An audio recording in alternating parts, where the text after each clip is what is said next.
When I first learned about Changemakers, my thought was, not me. Never mind my career as an educator helping students from often disadvantaged backgrounds learn how to communicate effectively. Apparently, my brain doesn't think that counts. Imposter syndrome aside, I approach change making as an endeavor we start within. Because how can we help others if we're barely keeping our own heads above water? I often tell students that I have a telenovela or soap opera-like backstory. I have immigrant parents that have a history of substance abuse, undiagnosed mental health disorders, poverty. I personally was disabled up until I was 16 years old, had 4 orthopedic surgeries, suffered and still do suffer from anxiety and depression. And then in my early 20s, I was sexually assaulted twice in the span of a month. Throw in the panic of sheer pandemic and the marionette version of myself that I puppeteered around collapsed. Strings cut loose, poorly stitched body falling apart at the seams. The model image of the perfect wife, daughter, teacher, student turned out to be a delusional fantasy of someone who was deeply traumatized. And it was when I hit rock bottom that I finally confronted my traumas. Finally confronted that I also ended up developing acid reflux and autoimmune issues from my deep-seated trauma. And it was when I started to address all of these issues that I began my path of healing. I did cognitive behavioral therapy. I did EMDR treatments for PTSD, which is like a buzzer for bad thoughts. And I did journaling every day to reprogram my brain to not see the world as wholly bad and dangerous. And this work is hard. It takes persistence, it takes time. You have to pick yourself back up, and sometimes you just gotta fake it till you make it. And oftentimes I was writing down in my journal, I am safe, hoping that one day, after writing it enough, I would finally feel safe again. Besides internal work, there's the external work where I walk my beautiful baby boy, Wally, as pictured here. I had to relearn how to breathe, counting my breaths and seconds to help calm down my nervous system, and maybe sometimes leave my pepper spray at home. And changing yourself is hard. It is so hard.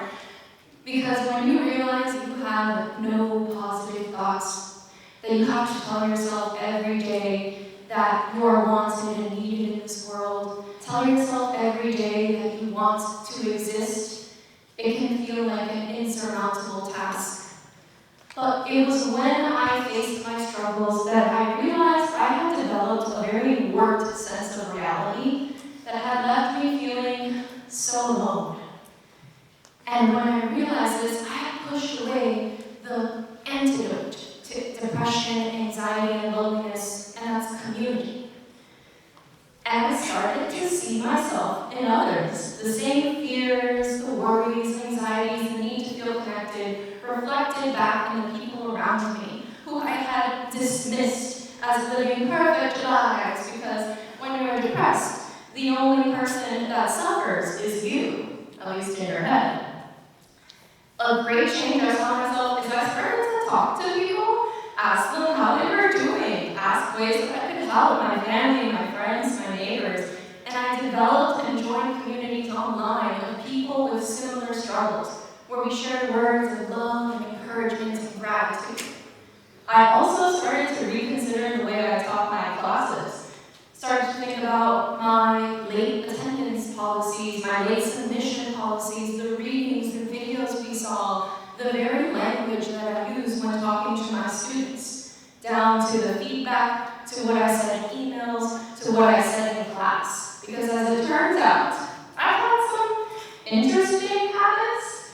I rushed through lectures, I packed activities, and my feedback was maybe a little rough. And those were habits I had learned as a child to survive a deeply troubled and traumatic childhood. So these were coping mechanisms. But then the question is, how can I expect my students to see the value of rhetoric, the intricacies of writing, the importance of composition, if I gave them no room to breathe. I would just be another instructor that runs their classroom like the center of their students' lives. Students who often work multiple jobs, have house responsibilities, have financial limitations, have traumas just like I had, and just like me, might not even realize it, might have shoved it down deep somewhere that needs to be resurfaced at some day. So after these many realizations, I changed my curriculum. I started to offer 1-minute meditations at the start of class to help them feel centered. We did reflective writing poems about love, gratitude, self-worth, and healing. I changed my designs to be just more flexible in the classroom and to just be a more understanding person, which if you would ask me, I said I was. And how wonderful it is to see your students come in and breathe.